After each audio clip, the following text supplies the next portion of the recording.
everybody. Welcome back to The Reason We Learn. I'm Deb Philman, mom, homeschooler, ex-teacher, and individualist. Today, I want to talk to you about whiteness, the imaginary thing called whiteness that the woke have invented to encompass all things that we previously would have put under the heading hallmarks of functional civilization. And now, for some reason, they're called whiteness, with a few not so pleasant things sprinkled in just to make it seem worse even than they want us to believe it is. But for the most part, most of the things that keep society humming and functioning so that we can improve the lot of most people in America and create paths to success and health and well-being and improved standard of living, even to give us the foundation for building solutions to help those who can't access that stuff. In other words, progress. Okay. It's now called whiteness. I want to talk about that. I want to talk about that in relationship to learning and what we expect from students in school, because there seems to be a myth that goes hand in hand with the wokish faith. And that is that if you are in one of the oppressed or marginalized groups, biologically, like by color of your skin, primarily color of your skin, secondarily ethnicity, and then sort of way down the line after that, your socioeconomic status, but primarily the color of your skin, that by that one fact alone, if you were born Black, as an example, that you're already starting behind the eight ball academically in terms of your ability to learn, because all the expectations there might be of you in the institution we call education, and even in the institutions beyond that where you might get a job, are built on whiteness, are infused with whiteness, and the whiteness has to be dismantled and deconstructed and destruct texts and so forth. Disrupted, all the disses and the D's and the uns unlearned in order for those students to succeed. I put a question mark there because I never hear the end of it, like the goal, really. It's just the goal seems to be the destruction, deconstruction, disruption, and all that for its own sake. I don't really hear what happens next, like how that improves outcomes, how that closes achievement gaps. If you aren't going to measure the achievement, then how will you even know that you succeeded, right? So, but the premise is those kids can't learn in this structure because of whiteness. It's whiteness that makes it impossible for them to learn, and really nothing else. And so everything has to be adjusted. Reality has to be adjusted every which way, downward, sideways, upside down, whatever it takes to be not what it is what Black children need in order to succeed academically or just to access education. It's usually what we hear, but we don't know what that means exactly as far as access. And we really actually don't hear what success would look like either. So that's what I want to talk about. And I want to debunk it using an example that may shock you. It may not. I don't know. But I want to use one of the best examples I can think of to show how completely absurd this premise is. All right. So first, let's take a look at whiteness. I'm showing you a couple of infographics that were on the American Museum of African American History at the Smithsonian over the summer. They were promptly taken down because there was such a backlash from many Black Americans as well. But the page about whiteness, the whole section about whiteness, remains on their website. I'll put the link in the description box. You can go see. It's just the Robin DiAngelo show. And it's full of things just as bad, if not worse, than this infographic. The infographic just makes it like, wow, you're really saying these things out loud, But if you missed it, let's take a quick look, okay? This is what they call whiteness, aspects and assumptions of whiteness and white culture in the United States. White dominant culture, or whiteness, refers to the way white people and their traditions, attitudes, and way of life have been normalized over time and are now considered standard practices in the United States. And since white people still hold most of the institutional power in America, we have all internalized some aspects of white culture, including people of color. So again, by saying that, they're saying in this is bad. This is bad. These things are bad. They didn't become dominant because they work. They didn't become dominant. People didn't adopt them. People of color didn't adopt them because they work, because that's what they knew would basically free them from the bondage of the past and the racism and the Jim Crow society and so forth. That adopting these things, moving into the things you're about to see, or towards these things, most of them were actually liberating. No, this was actually an act of oppression, that they had to adopt these assumptions and attitudes. Well, what are they? Rugged individualism. They call it rugged. Don't know why rugged. The individual is the primary unit. Okay, that's kind of reality. You do have to take care of yourself.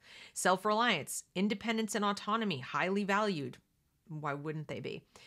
And rewarded. Again, why wouldn't they be? Individuals assume to be in control of their environment. You get what you deserve. See, you notice how they put something really negative and kind of mean in there to sort of make the rest of it look bad? If you put this all by itself, I might actually agree with you. I wouldn't agree it's whiteness. I would just agree that's not an attractive thing. It's not how we should talk about people. I would also question the premise. I don't think we do, as a society, say that.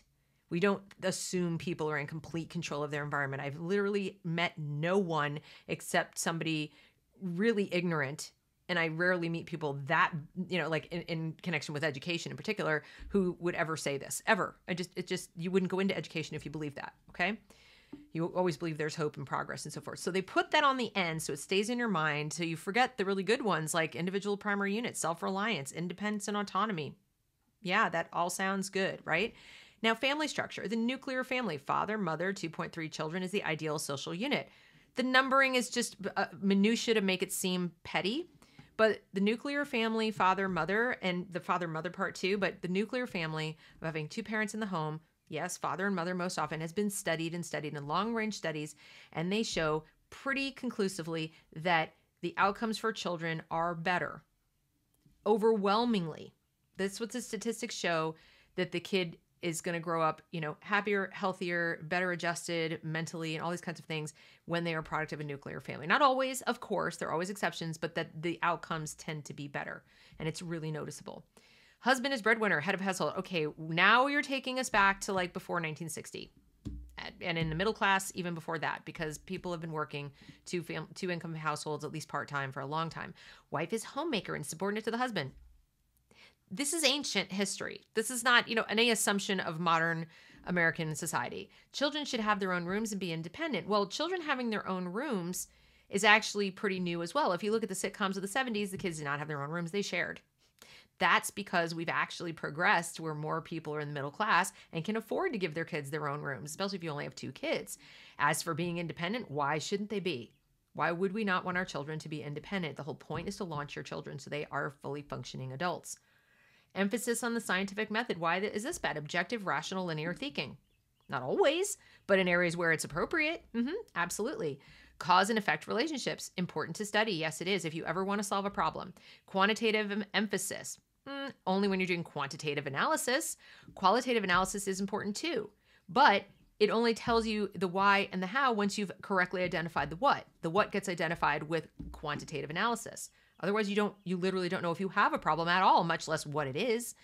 History based on Northern European immigrants' experience in the United States. Nope, not at all. At this point in history, anybody who studies history seriously will tell you that our history is such a patchwork quilt of influences at this point that you really have to go back well over 150 years to say it's exclusively the Northern European immigrants, experience that has influenced the United States. It's also regional.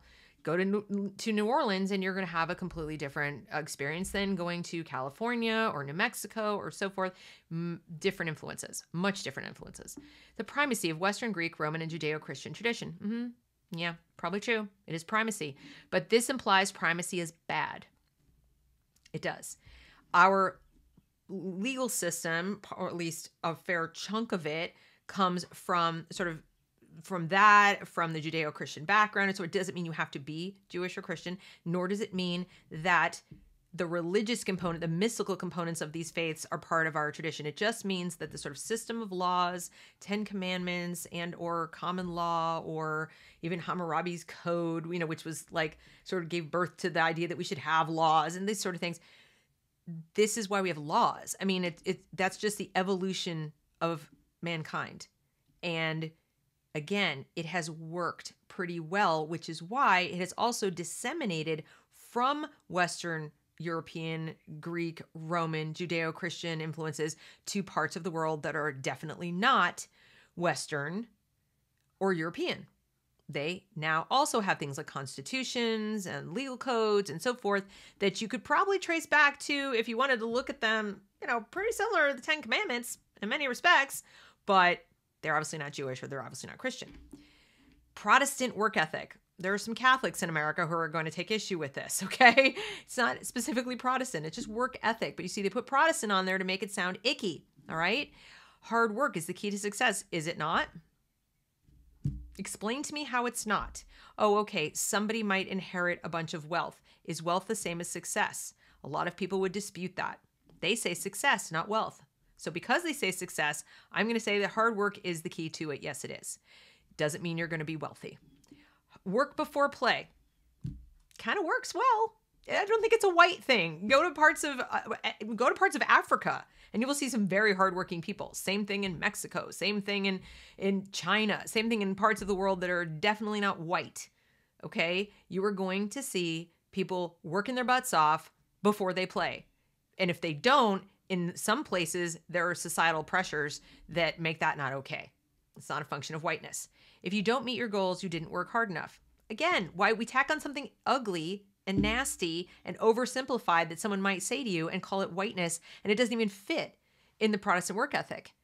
Maybe you didn't work hard enough. That's possibly one of the answers. Could be, not universally true, but it's definitely not something specific to white people. Now, what's next? Religion. Christianity is the norm. Not anymore, it isn't. No, it isn't. I mean, church attendance has fallen off. We are a secular nation. I don't know where they're getting this at all. It's certainly not white as well when you have so many black churches where people still attend in larger numbers than the white people do. And in Europe, they don't even attend churches and they're mostly white, okay? Anything other than Judeo-Christian tradition is foreign. Also not true. Just not true. No tolerance for deviation from single God concept. I think there's some Indians and some, other faiths that are going to take, Hindus, and so forth, that are going to take issue with that. There's no tolerance. There's plenty of tolerance. Status, power, and authority. Wealth equals worth. I would say that, again, is something you would want to talk to some people who are definitely not white about, as they're sporting lots of bling and having their big fancy cars and their jewels and their, other very visible demonstrations of wealth that, maybe they don't need to do. Okay. They're not necessarily white. Your job is who you are. It is an unfortunate side effect of living in Western society. If you don't like that, there are countries where maybe that wouldn't be the case. And you can even choose to have that not be the case here in this. We have the freedom to do that in this country. If you don't like the dominant culture, just simply abstain from it. Your job doesn't have to be who you are. It is not enforced, and it's certainly not white. Respect authority. Maybe. Again, not white. Not a white thing. Actually, I would say in Asian culture, that might be more pronounced than in cultures that are non-Asian. And certainly in Muslim culture, that's pretty pronounced. And there are people in America who are of both cultures that they definitely respect authority. Heavy value on ownership of goods, space, property. That's just pretty much the whole Western world.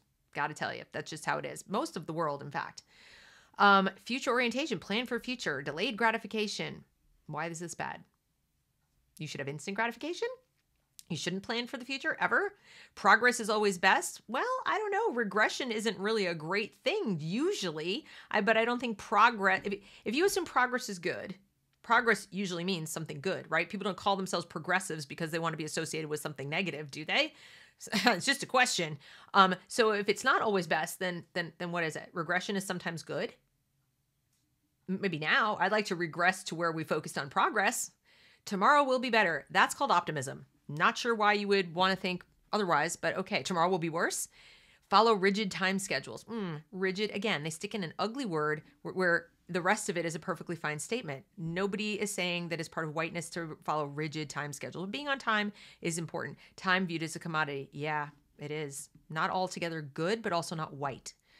Aesthetics based on European culture, steak and potatoes, bland is bad. This is utter BS. We have ethnic food galore. you put American restaurant in the front of it and people know what they're going to get, but most people are looking desperately for their ethnic food because people love to try new things in America. White, black, Asian, etc. Everybody is doing that. That is fashion, actually, at this point. Highly desirable. I don't know where they're getting this. Women's beauty based on blonde, thin, Barbie, just total garbage. Look at any fashion magazine. Look at any fashion magazine, you'll find that to be not true. It's actually now fashionable for men to look a little bit like women, and for men to look a little like women to look a little bit like men. For the most exotic, ethnically diverse person in the world is called beautiful. If you're just Cindy Crawford now, it's like, meh, whatever. Man's attractiveness based on economic status, power, and intellect. That's evolution. I hate to break it to you. That's biology. Because those are the people who are most likely to be able to support their family, the young, etc., who are produced by the female of the species. Holidays based on Christian religions. We could have a debate about whether that should be changed. I have no problem with that. Based on white history and male leaders. MLK Day, anybody? Again, we can have a conversation, but this isn't about whiteness. This is just about tradition, things that you can have a conversation about. This shouldn't even be on here. Justice based on English common law. This is a problem. They exported English common law to India, to parts of Africa, etc., where even though the English left, they've still kept it. They haven't given it up. Okay? Protect property and entitlements. Why wouldn't you do that? Property is a physical manifestation of your life. If you have a right to your life, then you have a right to your property because that's how you spent the time that is your life. If you don't have a right to have your property protected, then you don't have a right to have your life protected. Everything about you and what you produce belongs to everybody. You no longer have a right to your life. Intent counts. Yeah, it sure does. It sure does. That's literally how we decide that something is murder one, murder two. You know, if it doesn't count suddenly, if it could be like, well, it doesn't matter what you did or what you intended to do. This was the result. We're throwing you in prison for the rest of your life. Really? That's what you want? I don't think this has anything to do with whiteness. This actually protects people. Competition, be number one, win at all costs. Here's again a long list of really icky things, and many cases, like action orientation is not a problem. Win or lose dichotomy. Decision making. Why is decision making a line item? We should not make decisions. Anyway, I've spent too long on this already. So let's move on to the person I want to talk about. Because remember, where did I start with this? That there's this thing called whiteness, which I hope I've just shown you is utterly ridiculous. This is what they are trying to teach to our kids. Even though they got rid of this infographic, they now have their oppression matrix, and they put in many of these same exact items, including something called worship of the written word under whiteness, not universally beneficial to humankind's progress and advancement. No, whiteness. So I hope now that I've shown you this, I've illustrated how this concept of whiteness is kind of ridiculous. And now let's move on to whether we have to dismantle all of this in order for the black child specifically to learn. And we have to deny this. We have to remove this from the white children as well so that they don't have an extra leg up on the black children. All right? So everybody has to be equal in the world beyond what I just read to you. We get rid of all this stuff to make things better for these children. Now let's look at the person I want to talk about. There he is. There's the man, Frederick Douglass. Here's the quote. Knowledge unfits a man to be a slave. Well, let me go over some of his life story if you're not aware of it. Okay? This is an article written by Nancy Spanis. This is in 2018. She's just talking about, where he got his attitudes towards learning and schooling. Okay? So she says, but the aspect of Frederick Douglass's contribution, which I want to emphasize on this occasion, is Douglass's understanding of and commitment to education. Yes, Douglass was primarily addressing Black Americans in his discussion of this topic, but this man, who despite being born into slavery, fought successfully to achieve a high degree of literacy, has much to teach all Americans and others about the qualifications for responsible citizenship of a republic. Now, when you sent your kids to school, I hope that was kind of one of your main goals. I want my child to become a responsible citizen of this republic. This is where we live. I want them to be responsible. I want them to be able to take care of themselves. I want to not have to worry about them when I go to sleep at night in my 70s or whatever. Know that they're out there happy, living life, supporting themselves, not starving, not, in a halfway house or prison or something. Okay. So seems reasonable. The narrative, which I include below, comes from the work of a deceased friend, Denise Henderson, et cetera, et cetera. So this is kind of compiled from things he wrote and somebody else. Let's go into it. A Mind Awakening. By the age of 9, Douglass says he was inquiring into the origin and nature of slavery. Why am I a slave? Why are some people slaves and others masters? These were perplexing questions and very troublesome to my childhood. I was very early told by someone that God up in the sky had made all things and had made black people to be slaves and white people to be masters. I could not tell how anybody could know that God made black people to be slaves. Now let's take a look at this. He is a slave. Somebody told him this. This is a perfectly ridiculous statement. It's obviously racist, right? He was literally a slave, so he's at the absolute bottom of being treated in a racist way and being oppressed. And now he's told something that's explicitly racist on top of that. And in spite of that, he's still at the age of 9 has questions. He's still able to think. So even though somebody is literally oppressing him, his brain is still functioning. Okay? And you could sit up there and say, well, but he was very brilliant, or he was other. Are you now saying that every single child in a kindergarten in America who happens to be black is automatically not as brilliant as Frederick Douglass? You have no way to know that. I'm not saying they are. I'm saying they could be. I'm saying it's possible for them to actually have a thought in their head in spite of alleged oppression. And I don't even accept the premise that they are oppressed. But here's somebody who literally was and still had thinking ability and wasn't in school. In 1825, Douglass, who was about 8 at the time, was sent to live in Baltimore with his master's cousin, Hugh Auld, and his wife. The move to a city, one of major industrial and shipbuilding centers in the U.S. East Coast, was to give Frederick a chance to expand his horizons both mentally and physically. It was at the Aulds that Douglass came to a more conscious understanding of his hatred of slavery and his love of learning. Douglass developed a passion early on for reading, a passion which, ironically, was provoked by the debased ideas of his master, Hugh Auld. Douglass called Auld's lecture to his wife on why she should stop teaching the boy to read the first decidedly anti-slavery lecture he ever heard, and a revelation which drove him to learn as much as he could. In The Life and Times of Frederick Douglass, the great man explained, "The frequent hearing of my mistress reading the Bible aloud awakened my curiosity to this mystery of reading and roused in me the desire to learn. Up to this time, I had known nothing whatever of this wonderful art, and my ignorance and inexperience of what it could do for me, as well as my confidence in my mistress, emboldened me to ask her to teach me to read.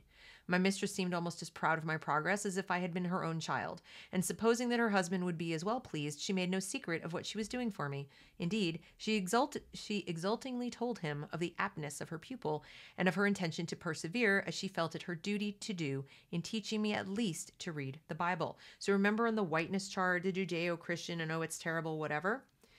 Okay. Well, in our public schools, we're certainly not imposing Judeo-Christian, literal ideas on any student. But here is a man literally oppressed. He is a slave. He's 9 years old. He's been told this is just how it is. God made you this way. And he still wants to hear someone read the Bible to him because of the written word. He already perceived that there was some power in this. All right? Didn't want her to stop. Didn't feel like the choice of words was at issue. What was the reaction of the presumably God-fearing Christian slave owner, Hugh Auld? Douglass describes it thus. "Of course he forbade her to give me any further instruction, telling her in the first place that to do so was unlawful, as it was also unsafe. For, said he, if you give I'm not saying the word, an inch, he will take an ell, an obsolete unit of measurement amounting to about 45 inches. Learning will spoil the best in the world. If he learns to read the Bible, it will forever unfit him to be a slave." Apparently unaware of the rather extraordinary admission he had just made, Auld continued, "He should know nothing but the will of his master and learn to obey it. As to himself, learning will do him no good, but a great deal of harm, making him disconsolate and unhappy. If you teach him how to read, he'll want to know how to write, and this accomplished, he'll be running away with himself." Such was the tenor of Master Hugh's oracular exposition, and it must be confessed that he very clearly comprehended the nature and the requirements of the relation of master and slave, added Douglass. Auld's exposition, Douglass wrote, was a new and special revelation, dispelling a painful mystery against which my youthful understanding had struggled and struggled in vain, to wit, that the white man's power to perpetuate the enslavement of the black man.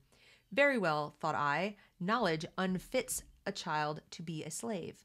I instinctively assented to the proposition, and from that moment I understood the direct pathway from slavery to freedom. It was just what I needed, and it came to me at a time and from a source whence I least expected it. Wise as Mr. Auld was, he underrated my comprehension and had little idea of the use to which I was capable of putting the impressive lesson he was giving to his wife. He wanted me to be a slave. I'd already voted against that on the home plantation. That which he most loved, I most hated. And the very determination which he expressed to keep me in ignorance only rendered me the more resolute to seek intelligence.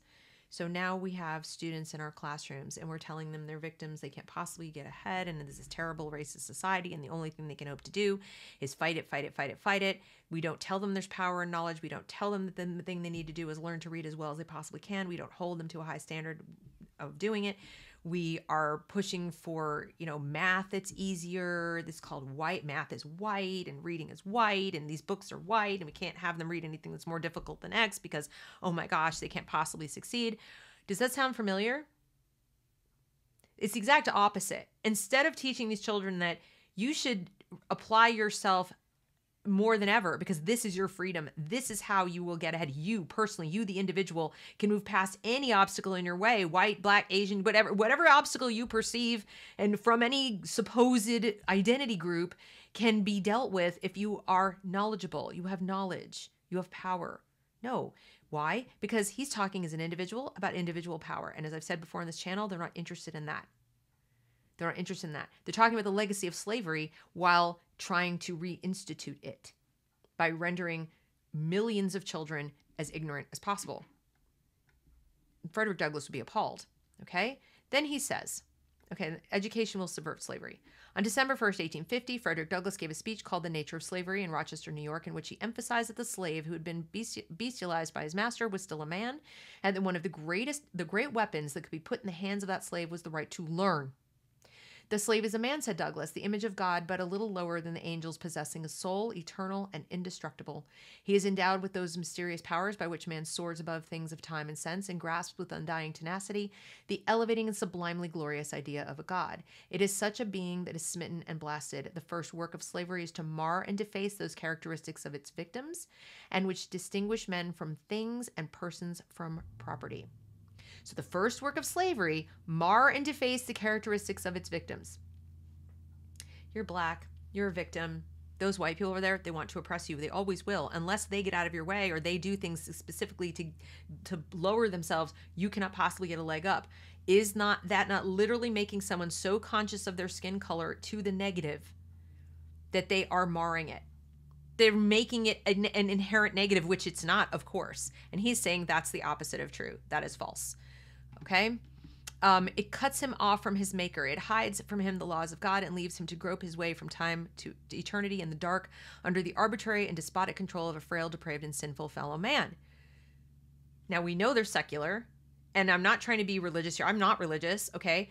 But I'm saying to you that cutting somebody off from the, let's say, intrinsically holy within them, which is basically that they are an individual endowed by their creator, whatever you believe it to be, with certain inalienable rights. When you cut that off and say, you don't have that.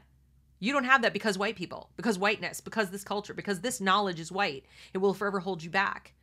There's something perpetually for the rest of your life in your way because you carry it around with you, this stain. This is so damaging. It's so pessimistic. And they're telling them basically there's even education is not going to help you. And then he says, nor is slavery more adverse to the conscience than it is to the mind. The crime of teaching a slave to read is punishable with severe fines and imprisonment, and in some instances with death itself. The great mass of slaveholders look upon education among the slaves as utterly subversive of the slave system. It is perfectly well understood at the South that to educate a slave is to make him discontented with slavery, and to invest him with a power which shall open him to the treasures of freedom. And since the object of the slaveholder is to maintain complete authority over his slave, his constant vigilance is exercised. Education being among the menacing influence, and perhaps the most dangerous, is therefore the most cautiously guarded against. A general rule, then, darkness reigns over the abodes of the enslaved, and how great is that darkness? All right? So, once again, we have what I read to you in the Dumbing Us Down book that Woodrow Wilson talked about. We want two classes of people, and one that's only educated enough to be contented with what he's got, his little lot in life. So we know that the whole system was established with this in mind, all right, to basically keep people's minds to where they were only so aware of freedom. You know, we don't want them to be discontented. Sound familiar? And now, fast forward to where we're not approaching learning as a tool to liberate you, but as a tool of oppression. We've turned it upside down. learning to read, worshiping the written word, doing math, all of these things are tools of oppression of the white culture. It's the opposite.